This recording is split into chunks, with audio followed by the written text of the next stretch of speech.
No one was supposed to survive that road. On a blistering stretch of highway, a U.S. Marine lay tied to a truck, being dragged across burning asphalt. Beside him, his canine fought to stay conscious, shredding its own paws just to keep the man alive. Every mile was meant to break them, body and soul. Most drivers saw dust and kept going. One trucker didn't. He hit the brakes, and in that single moment he didn't just stop a crime, he stepped into a war he couldn't walk away from. Because what that trucker didn't know yet was this: the man who did this had money, power, and the law in his pocket. And once you interfere with someone like that, the road never lets you turn back. The sun over West Texas didn't just shine, it pressed down like a hand. Heat shimmered off the asphalt in long, wavering sheets, making the horizon look like it was melting. The kind of midday where the sky turns pale and hard, and even the wind feels tired. Ray Callahan kept his hands steady on the wheel as his rig rolled along the lonely stretch of highway. Folks who met him at truck stops sometimes called him Big Ray, mostly because he filled up a doorway without trying. But he'd stopped caring what people called him a long time ago. He wasn't driving for adventure or pride anymore. He was driving because the road didn't ask questions. Inside the cab, the air was cool and dry, carrying the faint smell of old leather, stale coffee, and the peppermint oil he dabbed under his nose when his eyes got heavy. The radio was off. It had been off for months. Silence was easier than songs that reminded him of a life that didn't exist anymore. He watched the lane lines scroll under his hood like a slow, hypnotic film. Mile after mile of scrub brush, fencing that went nowhere, and dust that never settled. He'd planned to push through to the next stop, grab something hot to eat, and sleep with his boots still on. Then do it again tomorrow. That was the whole plan. Up ahead, a small cloud of dust rose and fell in a strange rhythm. At first, Ray didn't think much of it. Out here, dust had a way of following everything that moved: wind, animals, old pickups that ran too fast with too little sense. But this dust was different. It wasn't just trailing behind, it was being churned up in hard bursts, like something was bouncing. He narrowed his eyes, leaning forward just slightly, the seat creaking under his weight. A pickup truck came into focus, dark-colored, lifted, moving too fast for the conditions. That wasn't unusual either. Plenty of folks drove like they owned the world.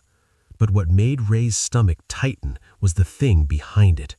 Something dragging along the pavement, skipping and slamming like a broken piece of machinery.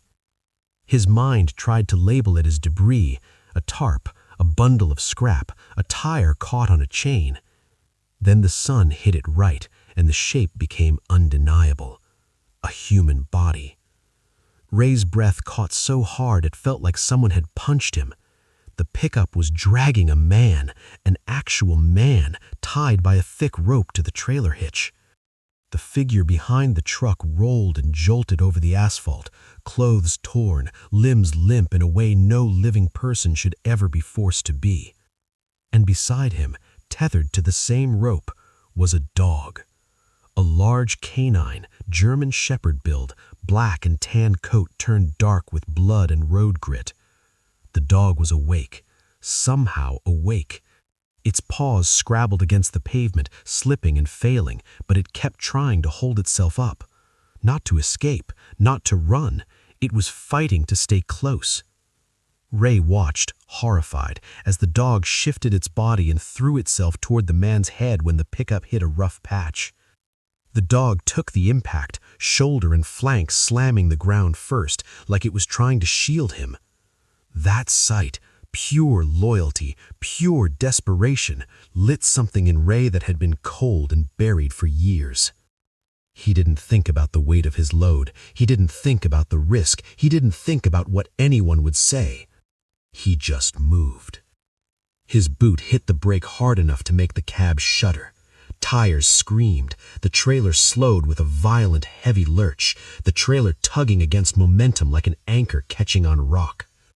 Ray yanked the air horn, the blast tearing through the desert silence so loud it felt like it cracked the sky. The pickup swerved, fishtailing slightly, and for a split second, Ray thought the driver might just gun it and try to slip past. So Ray did the one thing he knew would stop that. He turned his rig into a wall. He angled across both lanes, blocking the road completely. Gravel popped under his tires, dust rolled up around the chrome nose of his truck like a storm. His heart hammered hard enough to make his ribs ache. The pickup slammed on brakes and came to a halt 20 feet away, its front end dipping. A hot, tense silence fell, broken only by the ticking of engines and the faint, awful scraping sound as the bodies behind the pickup finally stopped moving. Ray shoved open his door and climbed down fast, boots hitting the pavement with a heavy thud. Heat slapped him in the face. The air smelled of sun-baked rubber and dust, with something sharper underneath. Blood. He reached into the side pocket by habit and pulled out the steel tire thumper he kept there. He wasn't a violent man by nature, but he'd spent enough years on the road to know some problems didn't announce themselves politely. The pickup's driver stepped out. He didn't dress like he belonged out here. Clean jeans, expensive boots, a fitted shirt that looked like it had never seen a grease stain. Dark sunglasses hid his eyes, but the set of his mouth spoke plain enough. He looked at Ray's rig like it was an inconvenience. "Are you out of your mind?" the man barked, sharp and practiced. "You could have killed me." Ray didn't answer. He walked forward, slow and heavy, tire thumper hanging at his side. He stopped close enough for the other man to tilt his head back.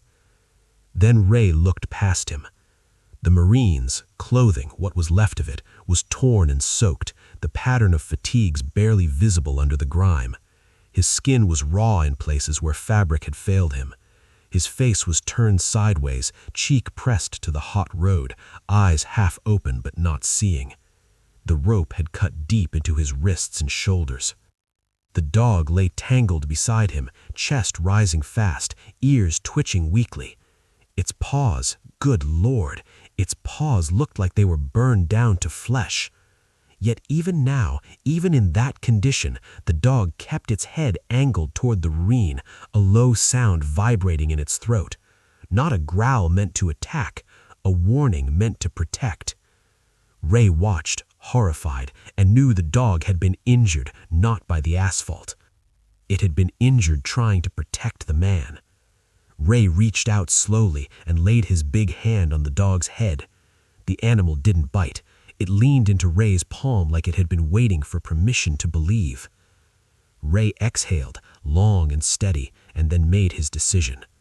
He was going to get them out of this heat, out of this road, away from whoever that man was.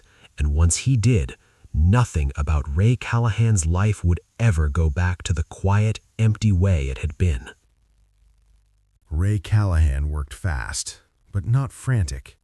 Years on the road had taught him that panic wasted energy, and energy was something you needed when everything went sideways. He slid his arms under the Marine's shoulders and knees and lifted carefully, grunting as he took the man's full weight. The Marine was lighter than he should have been, too light for a grown man who'd once worn muscle like armor. Ray carried him to the cab and eased him onto the lower bunk, laying him down as gently as a father tucking in a sleeping child. The Marine didn't resist, didn't even flinch. His eyes stared up at the ceiling, unfocused, lips still moving around words Ray couldn't hear. Ray climbed back down for the dog. The canine tried to stand when Ray approached, teeth flashing for half a second out of instinct more than threat.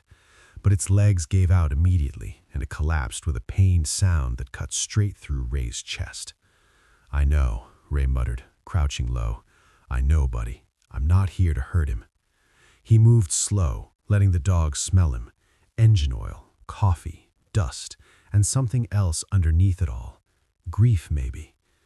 Whatever the dog sensed, it seemed to decide Ray wasn't the enemy. It leaned weakly into his chest when Ray lifted it, head resting heavy against his shoulder.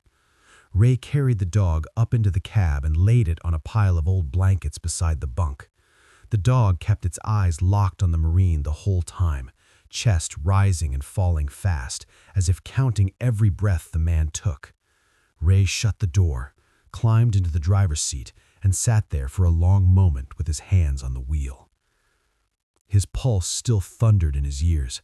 Adrenaline buzzed through him, hot and sharp. But underneath it, something else stirred, something older, heavier. Memory. He hadn't planned on stopping today. Hell, he hadn't planned on stopping for anyone in a long time. 3 years ago, Ray had been driving this same kind of road, just a different state. He'd been on his way back home when his phone rang. He remembered how the number hadn't registered at first, how he'd almost ignored it because unknown calls usually meant trouble. He remembered answering anyway. A calm voice, too calm. There had been an accident, a call his wife Linda had responded to as an EMT. A drunk driver, wrong lane, no time to react. Ray remembered pulling his rig onto the shoulder and sitting there with the engine running, listening to the words but not understanding them. He remembered staring at the steering wheel, waiting for the voice to say it was a mistake. It never did. After the funeral, people told him he was strong, told him Linda would have been proud, told him time would help. What they didn't tell him was how quiet the house would get. Linda had filled every space, music in the kitchen, the radio on during dinner, her boots by the door, always kicked off in a hurry. When she was gone, the silence became a thing that followed him, sat with him, pressed on his chest at night until breathing felt like work. So Ray went back on the road. Out here, the engine made enough noise to drown out the thinking. The miles stacked up, one after another, until days blurred together. He ate alone, slept alone, spoke only when necessary. He told himself that was enough, and most days it was. Ray glanced back at the bunk. The Marine hadn't moved. The dog had shifted closer, its chin resting near the Marine's shoulder. Ray exhaled slowly. "Linda," he murmured, voice barely more than a breath. "What the hell am I doing?" He already knew the answer. Linda had never been able to pass an accident without stopping. She'd pull over, jump out with her med bag, and take charge like the world had been waiting for her. She used to tease Ray about it, said she couldn't help herself. "Somebody's got to show up," she'd say. "If not us, then who?" Ray hadn't shown up for much of anything since she died. Until today. He reached into the glove compartment and pulled out a bottle of water, twisting the cap off and dribbling a little onto the Marine's cracked lips. The man swallowed weakly, throat working like it had forgotten how. "Easy," Ray said. "You're safe. For now." The Marine's eyes flickered, unfocused, then rolled back. His breathing hitched, fast and shallow. Shock. Ray had seen it before. Not like this, not dragged half to death behind a truck, but enough to know he couldn't just sit here and hope for the best. Out here, help wasn't minutes away. It was hours, and hours were something they didn't have. Ray fired up the engine again and eased the rig back onto the highway, heading towards the nearest dot on his mental map, a little repair shop and diner that looked like it had been forgotten by time. Haven Tire and Diner. As the miles rolled under the tires, Ray kept one eye on the road and one ear tuned to the sounds behind him. The Marine mumbled now and then, broken phrases slipping out, words like contact, left flank, and incoming. The dog whimpered softly each time, nudging the man with its nose like it was trying to pull him back to the present. Ray's jaw tightened. Whoever that man in the pickup was, this wasn't about money alone. Nobody does something like that just to collect a debt. This was punishment. This was cruelty dressed up as business. And Ray had stepped square into it. The thought should have scared him. Instead, it steadied him. For the first time in 3 years, Ray didn't feel like he was running from anything. He felt like he was moving towards something. Something dangerous, sure, but also something that mattered. He glanced back at the faded photo taped to the corner of his dash. It was Linda, smiling wide, one hand on his shoulder, sunlight in her hair. He'd meant to take it down months ago. Somehow, he never had. "All right," Ray said quietly, more to himself than anyone else. "I stopped. Guess that means I'm in." The road stretched ahead, empty and unforgiving. Behind him, a broken Marine and a battered dog clung to life in the sleeper cab of an old Peterbilt. And Ray Callahan, who'd spent years convincing himself he was done caring, kept driving, knowing deep down that whatever came next was going to change him in ways he couldn't yet see. Ray didn't leave the highway until the land began to flatten and the heat lost its sharp edge. He kept his speed steady, resisting the urge to look too often in the mirrors. He knew better than to invite panic. Still, the image of the man in the pickup lingered. Clean boots, clean shirt, and eyes that had measured him like a problem to be solved. The Marine stirred on the bunk, his breathing uneven.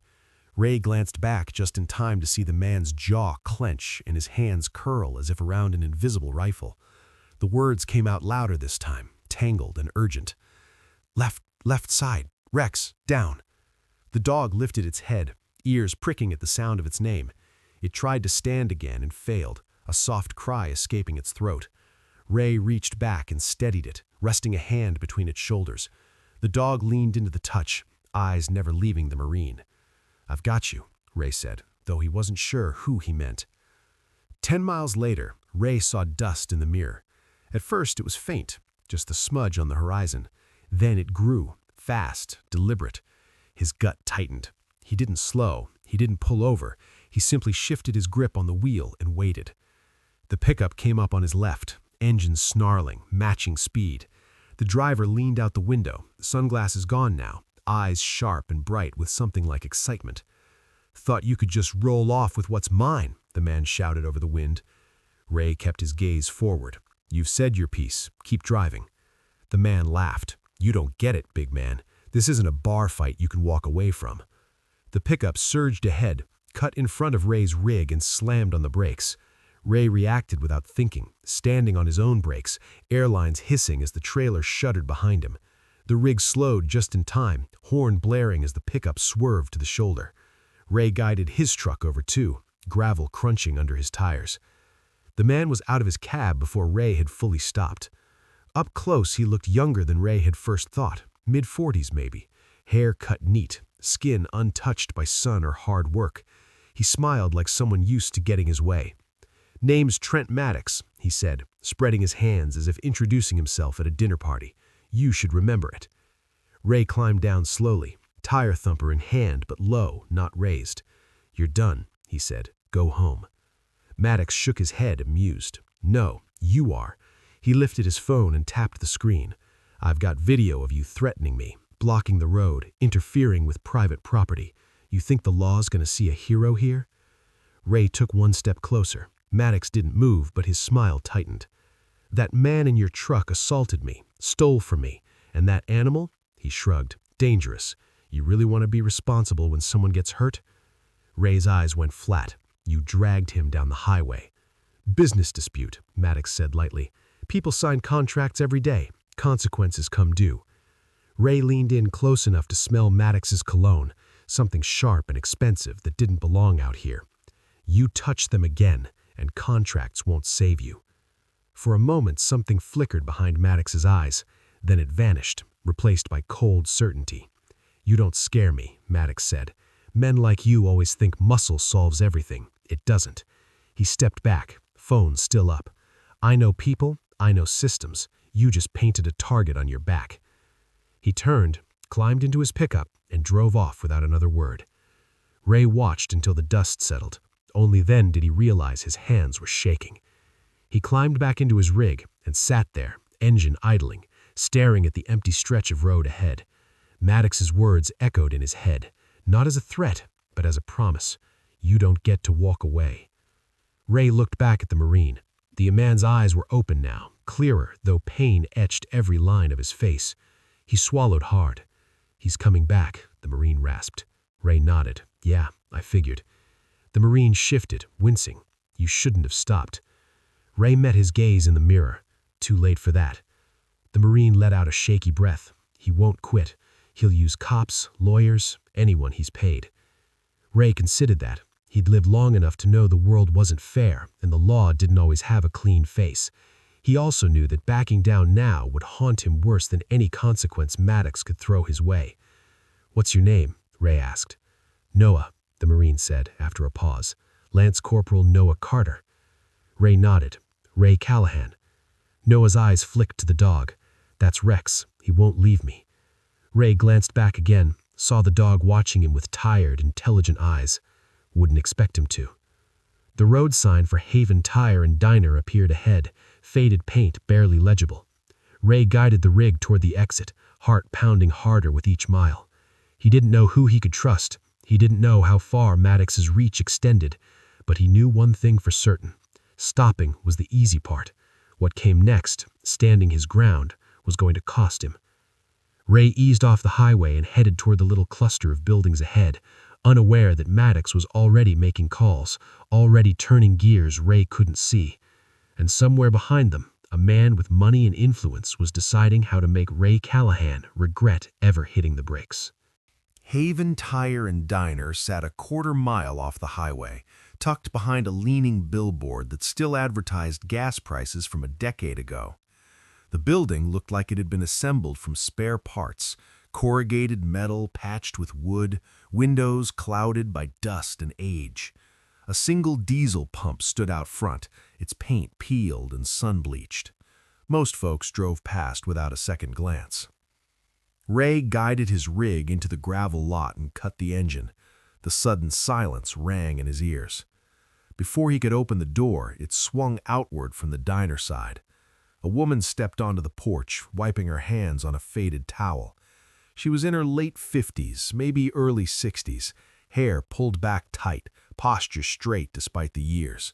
Her eyes moved fast, sharp as a hawk's.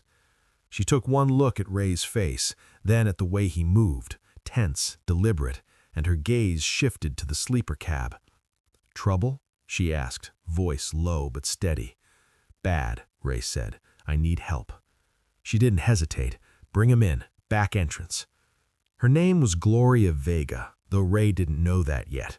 What he did know was the way she moved when she opened the side door, efficient, practiced, like someone who'd handled emergencies long before Ray ever rolled his first mile. Ray carried Noah down first. Noah groaned softly, eyes fluttering, hands trembling as if searching for something that wasn't there. Gloria guided Ray toward a small room behind the kitchen, barely more than a storage space, but clean, too clean. "Lay him there," she said, pulling a metal table into position. Ray eased Noah down. Gloria's hands were already on him, checking pulse, pupils, skin temperature. She swore quietly under her breath. Shock, trauma, dehydration, and that rope burn, Jesus. Ray went back for Rex. The dog whimpered when Ray lifted him again, but didn't fight it. Gloria crouched as Ray set him down on a pile of towels she'd laid out. "Oh, sweetheart," she murmured, examining the dog's paws. "That had to hurt." She looked up at Ray. "You said someone dragged them?" Ray nodded. "Miles." Gloria's jaw tightened. "Figures." She moved fast, grabbing saline, bandages, pain meds from a cabinet Ray hadn't noticed before. It wasn't the setup of a diner owner. It was the setup of someone who knew what they were doing. "You a vet?" Ray asked. "Army medic," she said without looking up. "A lifetime ago. You don't forget." Noah stirred as Gloria worked. His eyes opened, wild for a second, breath hitching. "Rex," he croaked. "I'm here," Ray said. "He's right here." Rex lifted his head, tail thumping weakly once when Noah's fingers brushed his fur. The contact grounded Noah like a switch flipping. His breathing slowed, though his hands still shook. "You're safe," Gloria said firmly, snapping a flashlight off and meeting his gaze. "You hear me? You're not on that road anymore." Noah swallowed hard. He's coming back." Gloria straightened. "Who is?" Noah's eyes darted to Ray, then back. "Trent Maddox." Ray's shoulders tensed. Gloria's expression changed. Not shock, not confusion. Recognition. "Of course it's Maddox," she said quietly. Ray frowned. "You know him?" Not personally, but I've heard the stories. He circles vets like a buzzard, calls himself a benefactor. Noah let out a broken laugh that turned into a cough. He said he was helping me. Gloria met Ray's eyes. They always do. Noah stared at the concrete floor for a long moment before continuing. Rex got sick, twisted stomach, emergency surgery. VA paperwork was stuck. Weeks, months, I don't know. I couldn't wait. He was dying. Maddox showed up. Fast money, no questions, just a signature. Ray felt a familiar anger rise, cold and steady. The interest changed every day, fees on top of fees. I worked nights, days, didn't matter. His voice cracked. I missed one payment. Gloria stopped wrapping Rex's paws and looked up. That's when he came for you. Noah nodded, but it wasn't about the money anymore. He hesitated, then reached shakily into his pocket. His fingers closed around something small. Ray tensed. Easy. It's not a weapon, Noah said. He pulled out a battered USB drive, casing cracked, edges worn. Gloria stared at it. What's on there? Proof. Transactions, shell companies, donations that never made it to vets, Maddox laundering money through charity. I found it by accident. Ray's stomach dropped. He knew I had it, he continued. He didn't want it back. He wanted me gone. And Rex, his voice broke completely. He knew Rex was the only thing keeping me alive. Gloria closed her eyes briefly, then opened them with something fierce behind them. That son of a... A truck engine growled outside. Ray's head snapped up. He moved to the window, peering through the grime. A dark pickup rolled into the lot, followed by another vehicle he didn't recognize. Maddox, Ray muttered. Gloria was already moving. Back room, now. She ushered Ray and Noah deeper into the building as footsteps crunched on gravel. Voices followed, one smooth and confident, the other official and bored. Ray's pulse hammered. He looked at Noah, then at Rex, bandaged and exhausted, but still alert. You hear that? Ray whispered. That's the price of interference. Noah nodded, fear tightening his features. I told you not to stop. Ray shook his head. No, you told me the truth. Outside, the door creaked open. Inside the back room of a forgotten diner, 3 lives waited as the past came knocking. Louder, closer, and far more dangerous than before. The front door creaked open with a sound that carried too far in the quiet diner. Ray felt it in his chest more than his ears, the way you feel a storm change direction before the rain ever falls. Maddox's voice drifted in first, smooth, controlled, carrying an easy confidence that didn't belong in a place like Haven Tire and Diner. Afternoon, Gloria, he said. Hope we're not interrupting lunch. Another voice followed, heavier, official, tinged with boredom. Ma'am, we're here on a welfare check. Gloria didn't swear. She didn't rush. She closed the backroom door halfway and turned to Ray, her expression calm but sharp. He brought a cop, she said. That makes this delicate. Ray's jaw clenched. We can't let him take them. No, she agreed, and we won't. But we do this wrong, and we lose everything. Noah sat rigid on the edge of the table, Rex pressed against his leg, teeth just visible beneath his lip. The dog wasn't growling, but the sound in his chest was low and steady, a warning. Ray rested a hand on Rex's head. Easy, he murmured. Not yet. Footsteps approached. The door to the back room swung open. Maddox stood there, hands in his pockets, smile fixed in place. Behind him was a uniformed police officer, mid-30s, belly pushing against his vest, eyes already sliding past the room like he didn't want to see too much. There he is, Maddox said pleasantly, nodding toward Noah. Told you he was here. The officer cleared his throat. Lance Corporal Noah Carter? Noah looked up, jaw tight. That's me. I'm Officer Paul Rourke, the cop said. We got a report you were involved in an altercation earlier today, possible assault. Also concern about a dangerous animal. Ray stepped forward, placing himself square between Noah and the doorway. He's injured, and that dog saved his life. Maddox chuckled. That's your opinion. Mine's different. Rourke shifted his weight. "Sir, I'm gonna need you to step aside." Ray didn't move. Gloria spoke then, her voice calm and level. "Officer, before you do anything else, you might want to know this man was dragged down the highway. I treated him myself. You'll find rope burns, road rash, and shock." Rourke hesitated. His eyes flicked to Maddox. Maddox sighed theatrically. "She's exaggerating. My client here," he gestured at Noah, "has a history. PTSD, violent episodes. I was trying to protect myself." Ray felt heat rise in his chest. "You tied him to your truck." Maddox's smile didn't reach his eyes. "Allegedly." Rourke rubbed the back of his neck. "Look, I don't need all the details right now. I just need to take him in so we can sort this out." "And the dog?" Gloria asked. "Animal control will handle it." Rex let out a sharp bark, sudden and fierce. Noah flinched, hands clenching in the dog's fur. "No," Noah sang hoarsely. "You take him, you kill him." Ray felt the room tighten, every breath held. Gloria stepped closer to Rourke. "You don't have a warrant." "He doesn't need one," Rourke said, a little too quickly. "Exigent circumstances." "Exigent because he's injured, or because your friend here is nervous?" Maddox's eyes hardened. "Careful, Gloria. Obstructing an officer isn't a good look." For a split second, I thought this was it, that Rourke would step forward, hand on his weapon, and everything would unravel. Then Gloria reached into the pocket of her apron and pulled out her phone. "Hold on. Before you take another step, I need to make a call." Maddox laughed. "To who? Your lawyer?" Gloria met his gaze. "Someone who doesn't like bullies." She turned the phone on speaker and dialed. It rang once, twice. A woman's voice answered, sharp and alert. "This is Captain Aaron Shaw." "Aaron, it's Gloria Vega. I've got a situation."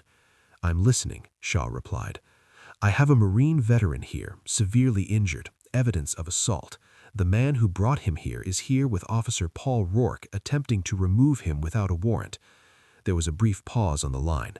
Then Shaw spoke again, colder now. "Officer Rourke, are you present?" Rourke swallowed. "Yes, ma'am." "Good. Then you know this call is being recorded, and you know I'm looking at your file as we speak." Rourke's face went pale. "Do you have a warrant?" Shaw asked. "No, ma'am." "Then you will step away. You will leave the premises, and you will not return unless I authorize it. Do you understand me?" Maddox leaned in, hissing, "She's bluffing." Shaw's voice cut through him like a blade. "Mr. Maddox, if you speak again, I'll add intimidation to the list I'm already compiling." The silence that followed was thick enough to choke on. Rourke took a step back, then another. I think we should get a warrant," he muttered. Maddox spun on him. "You spineless—" Rourke didn't look back. He turned and walked out, boots heavy on the diner floor. Maddox was standing alone now, the room suddenly smaller around him. His eyes flicked to Ray, then to Gloria, then to the phone still on speaker. "This isn't over," he said quietly. "You're protecting a thief." Shaw's voice answered him. "And you're under my radar now. Choose your next move carefully." Maddox's jaw worked. He backed towards the door, eyes burning with promise. "You've made enemies today," he said to Ray, "all of you." Then he was gone. The door shut. The engine outside roared to life and faded into the distance. For a long moment, no one spoke. Gloria exhaled slowly and lowered the phone. "Aaron bought us time, not safety." Ray nodded. He felt it too, the way the air had changed, the sense that something had been set in motion. Noah slumped, exhaustion washing over him. Rex pressed closer, a quiet anchor. "They'll be back," Noah whispered. Ray rested a hand on his shoulder. "Then we won't be here." He looked toward the window, toward the road beyond it. Stopping saved a life. Running might be the only way to keep it. They didn't waste the hour Gloria had bought them. Ray moved with a quiet urgency, the kind that came from long habit. He topped off the tanks, checked the tires by hand, and pulled his satellite tracker fuse without ceremony. When Gloria handed him a small canvas bag, cash, bottled water, pain meds, bandages, he nodded once and stowed it behind the seat. Noah climbed into the passenger side slowly, every movement measured. Rex lay on the bunk behind them, wrapped and sedated just enough to dull the pain. His breathing was steady, deep. Ray waited for that rhythm to settle before he turned the key. The engine came alive with a low, familiar growl. They pulled out just as the sun began to dip, the heat easing into a dull ache. Ray didn't take the highway. He cut north through service roads and county routes, places that didn't show up on most GPS units. The land opened and closed around them. Fields, scrub, long fences that caught the dying light. For the first hour, they drove in silence. Ray kept his eyes on the road, hands loose on the wheel. Noah watched the mirrors, posture stiff like he was back on patrol. Every set of headlights in the distance made his shoulders tighten. "They'll use the radios," Noah said finally. "Truckers talk." Ray nodded. "I know." The CB crackled to life without Ray touching it. Static first, then voices. "Breaker 19, anyone know if the scales are open up by La Mesa? Got a Smoky setting eastbound near the grain elevators." Ray listened, expression unreadable. Then another voice cut in, too clear, too confident. "Attention on the band, looking for a red Peterbilt with Ohio plates, sleeper cab. Driver goes by Ray or Big Ray, offering $20,000 cash for location, no questions asked." The radio erupted with chatter. "20,000? Hell, I'd spot my own brother for that. Anyone got eyes yet?" Ray reached over and snapped the CB off. The silence that followed was worse than the noise. "He turned them on us," Noah said quietly. "Your own people." Ray swallowed. "Money talks." Noah glanced at the road ahead. "We can't stay visible." Ray didn't answer. He was already calculating routes, fuel, distance. He knew these roads like muscle memory, but even muscle could get tired. Headlights appeared behind them. Just one set at first, then two. Ray eased off the accelerator, letting them draw closer. A white rig pulled alongside, horn giving a friendly tap. The driver leaned out, smiling, older guy with a weathered face. "Evening, brother. You lost?" Ray shook his head. "Just passing through." The driver chuckled. "Mind if I fall in behind you? Road gets lonely out here." Ray hesitated. Noah's eyes met his, a warning unspoken. Ray nodded once. "Suit yourself." The white rig dropped back, settling in a few car lengths behind them. 10 minutes passed, then 15. The road narrowed, trees creeping closer, shadows thickening. Ray took a turn without signaling, slipping onto a lesser-used route. The white rig followed without hesitation. Ray's jaw set. The radio on the white truck crackled, audible through the open night air. "Yeah, I've got him," the other driver said into his mic, voice low. Ray didn't slow. He didn't speed up either. He waited until the road curved hard left, then swung the wheel right without braking, plunging onto a rutted logging track barely wide enough for his rig. Branches scraped the cab, gravel sprayed, the truck bucked and groaned. Behind them, the white rig tried to follow and failed. Its headlights jerked wildly before dropping away with a screech of metal. Noah let out a breath he'd been holding. Nice. Ray kept driving. They climbed for miles, the road turning to mud and rock, trees closing in tight. When Ray finally killed the engine in a high clearing, the silence was absolute. They sat there, breathing. Ray stepped out, boots sinking into damp earth. The air was cooler up here, sharp with pine. He leaned against the cab and closed his eyes. Inside, Noah checked on Rex. The dog stirred, pushed himself up painfully, and made his way forward. He nudged Noah's hand, then limped toward the front and pressed his head against Ray's thigh when Ray climbed back in. Ray froze. Slowly, he rested a hand on Rex's head. The dog leaned into it, eyes closing, a deep sigh shuddering out of him. Something in Ray's chest cracked. They stayed there until the stars burned bright and the adrenaline drained away. Ray ate a strip of jerky, drank water, and stared at the dark. "Why?" Noah asked at last. "You heard the offer. You could have handed us over, walked away." Ray considered the question. 3 years ago, my wife stopped on the side of the road to help someone. She didn't have to. She just did. She didn't come home," Ray finished. "I've been running ever since. Tonight, I stopped." Noah nodded, understanding settling in. They rolled out before dawn, taking paths that felt more like guesses than roads. Twice they heard engines in the distance. Once they waited, lights off, breath held, as vehicles passed below. By the time they crossed into the next state, the sky was pale and empty. Ray didn't know how much longer they could keep it up. He only knew one thing. They weren't just running anymore. They were surviving. And survival, Ray had learned, was a skill you didn't forget once you remembered why it mattered. The road Ray chose barely deserved the name. It was an old logging track, long abandoned, cutting through dense timber like a scar that never healed right. By the time the first pale light of morning filtered through the trees, the truck was coated in mud and pine needles, and Ray's arms ached from fighting the wheel. He finally brought the rig to a stop in a small clearing, nothing more than a flat patch of dirt ringed by tall pines. He shut down the engine, and the silence rushed in so fast it felt physical. No traffic, no radios, no engines hunting them through the dark. For a long moment, neither man spoke. Ray sat with his hands resting on the wheel, shoulders slumped, the adrenaline finally draining away. His heartbeat slowed, but the weight in his chest remained. Survival had carried them this far. Now there was nothing left to do but sit with what they'd been running from. Behind the seats, Rex stirred. The dog pushed himself upright with visible effort, bandaged paws trembling as they touched the floor mat. Noah noticed immediately and twisted in his seat. "Easy, boy," he whispered, reaching out. Rex ignored the command. Slowly, stiffly, he made his way forward, nails clicking softly despite the wraps. He stopped between the seats, leaned his heavy head against Noah's knee for a second, then turned and pressed himself against Ray's leg. Ray sucked in a breath. He hadn't touched a dog since Linda's old retriever died, not long after she did. Too many memories, too much quiet afterward.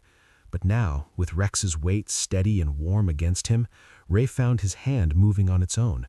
He rested it on the dog's broad skull, fingers brushing coarse fur. Rex sighed, deep and long, as if something inside him finally unclenched. Noah watched, eyes shining in the dim light. "He doesn't do that," he said softly. "Not unless he trusts you." Ray swallowed. "Guess we both made the cut." They stayed like that for a while, the three of them breathing in the cold forest air. When Ray finally cracked the window, the scent of pine and damp earth filled the cab, clean and sharp, washing away the smell of fear that had clung to them all night. Noah broke the silence. "I should never have dragged you into this." Ray shook his head. "You didn't drag me. I stepped in." Noah stared out at the trees. "Most people don't." Ray thought of the white rig, of the voices on the CB, of how quickly a man could become a bounty when money was waved in front of tired eyes. "Most people are just trying to get home, same as I was." Noah's hands clenched. "I didn't think I'd ever make it home. Not after Kandahar." Ray didn't prompt him. He'd learned long ago that some truths came out only when they were ready. Noah spoke anyway. "We were on a sweep. Intel said it was quiet. It wasn't. EMD went off first, then gunfire from the rooftops. I remember the sound more than anything else. Metal tearing through air." He paused, breathing shallow. "I woke up days later. Everyone else didn't." He swallowed. "They sent me home with medals and pamphlets. Said I was lucky." Ray nodded once. He knew that word, lucky. It had been used on him too after Linda died. Lucky to be alive, lucky to have time.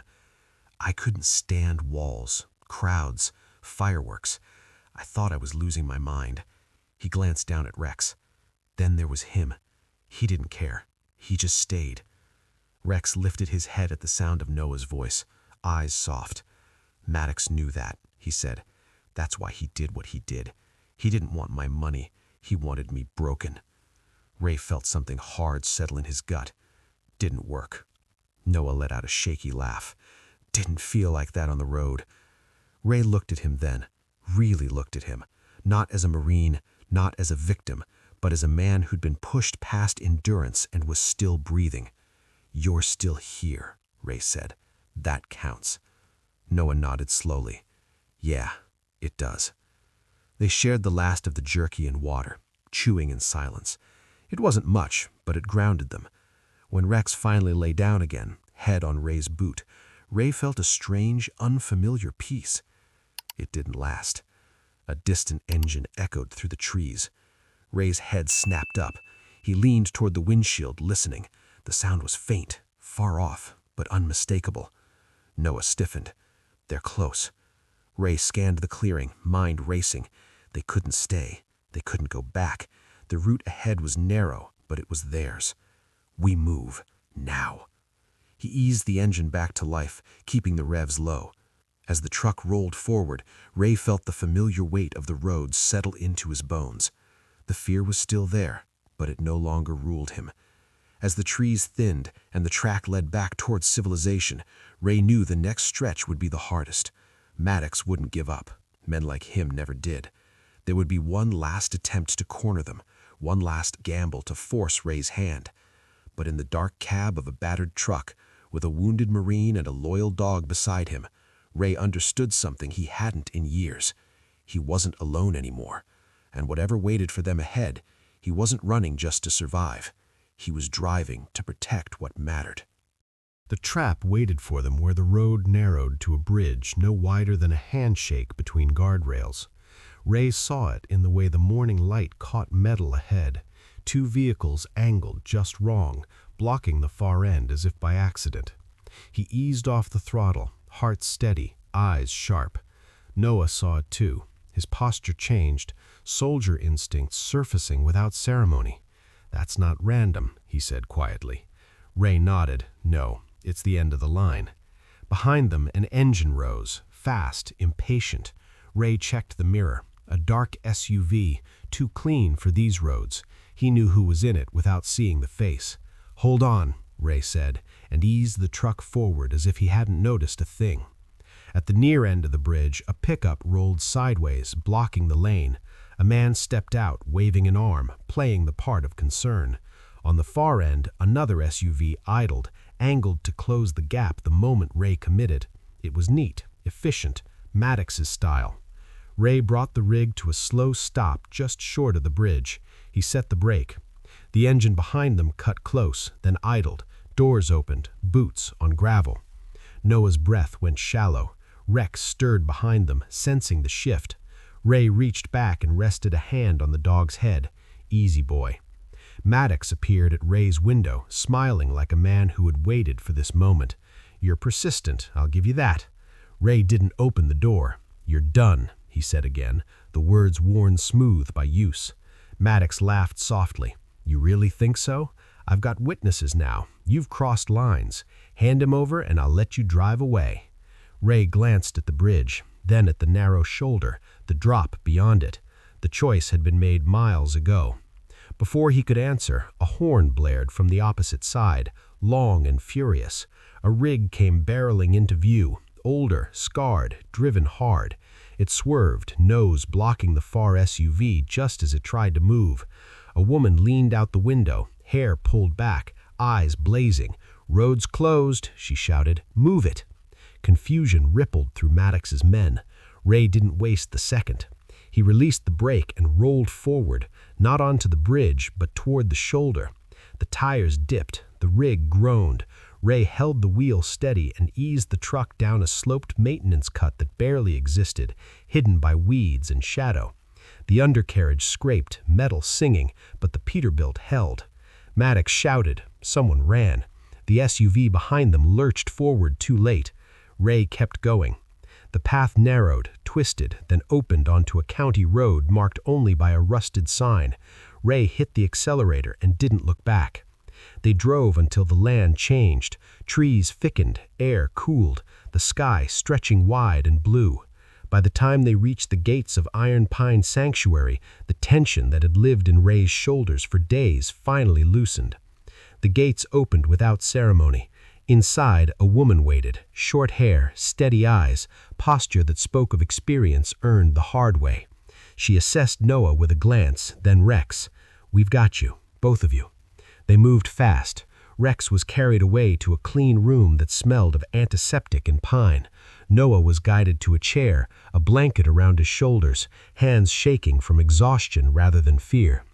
Ray stood apart, suddenly aware of the dirt on his boots, the miles etched into his clothes. The road had been his shield, now it felt like a coat he was about to set down. Noah rose, slow but determined. He straightened as best he could and faced Ray.